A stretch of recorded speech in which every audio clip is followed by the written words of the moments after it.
தீப்பால தான் பிறர்க்கண் செய்யற்க நோய்பால தன்னை அடல் வேண்டாதவன்.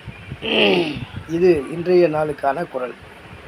இதனுடைய விளக்கம் என்னவென்றால், நமக்கு எந்த விதமான கேடும் விளையக்கூடாது, தீங்கும் விளையக்கூடாது என்ற ஒரு எண்ணம் இருந்தால், முதலில் நாம் மற்றவர்களுக்கு எந்த விதமான ஒரு கெட்ட காரியத்தையும் செய்துவிடக்கூடாது என்று கூற வருகிறார். ஏனெனில் அவ்வாறு செய்தோமேயானால் அதுவே திரும்பி நம்மை வந்து தாக்கும். எனவே நாம் ஒரு கெட்ட காரியத்தை செய்கிறோம் என்றால் அது திரும்ப நம்மை வந்து சேரும். எனவே தான் நாம் நம்மை காத்து கொள்ள வேண்டுமென்றால் அடுத்தவர்களுக்கு எந்த விதமான கெட்ட காரியத்தையும் செய்யக்கூடாது என்று கூற வருகிறார் வள்ளுவர்.